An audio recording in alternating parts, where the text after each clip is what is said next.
Hey everyone, Professor Adjovan here with another episode in the linear series. In this episode, we're going to graph lines that are in standard form, the standard form that we covered in the last episode of the linear series. So as normal, we're going to look at three examples in this video. They're on your screen now. So if whatever problems you're trying to do currently look like these problems, then this is the correct video for you. So let's go ahead and jump into it. So in order to graph any line, we need at least 2 points. And when we have something in standard form, finding both the x-intercept and y-intercept is extremely convenient. We know that the x-intercept and y-intercept are both points. So if we wanted to graph something in standard form, why not find the x-intercept as our first point and the y-intercept as our second point? So let's go ahead and do that. When we want to find the x-intercept, we are setting the y equal to 0. So we plug in 0 for y. So when we do this, we get 2x is equal to 8. And dividing both sides by 2, we get x is equal to 4. So this gives us the point 0, comma 4. Sorry, other way. 4, comma 0. So we can plot that. We can find the y-intercept when x is equal to 0. So we plug in 0 for x, giving us negative 4y is equal to 8. And dividing both sides by negative 4, we get y is equal to negative 2. This gives us the point 0, negative 2. So we can plot this point. Now, unlike in the other videos where we graph the slope-intercept form and the point-slope form lines, we are only going to have these 2 points. But that's fine, that's all that we need. So if you have a straight edge, you can connect these 2 points very easily.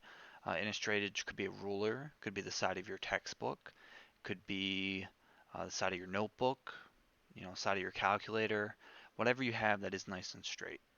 So I'm just going to freehand it and do my best to connect them using a straight line.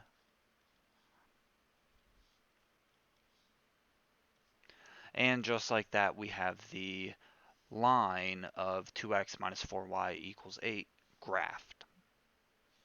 So let's look at our next example. We're going to do the same thing. We're going to start by finding the x-intercept, which is when the y is equal to 0. So we plug in 0 for y, giving us 3x is equal to 15. Dividing both sides by 3 is going to give us x is equal to 5. So this is the point 5, 0. We can plot that. And then we also have the y-intercept, which is when x is equal to 0. So we plug in 0 for x,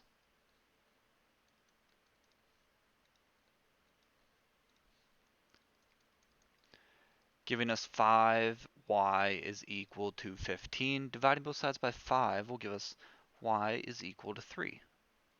So this is the point 0, 3, and we can plot that. Again, we have the 2 points that we need in order to connect them with a straight line so that we have our linear equation graphed. So I'm just going to do my best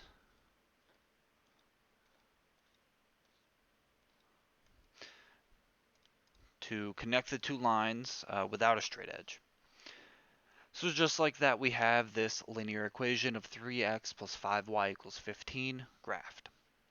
We do have one final example of 3x minus 6y is equal to negative 12. But we're going to do the same thing. We're going to start by finding the x-intercept by letting y be equal to 0. So we plug in 0 for y, and we have 3x is equal to negative 12. If we divide both sides by 3, we'll get x is equal to negative 4. So this is our first point, negative 4, 0, and we can plot it. We can find our second point, the y-intercept, by letting x be equal to 0, meaning we're plugging in 0 for x.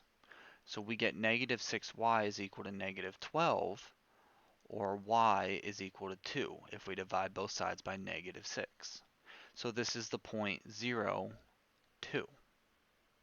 We can plot that, and then again, just like the previous two examples, we're going to do our best to connect these 2 points with a straight line. And just like that, we've graphed the linear equation 3x minus 6y is equal to negative 12. If you found this video helpful at all, consider giving it a like and consider subscribing to the channel for more math content. Thanks for watching, good luck, and we'll see you in the next one.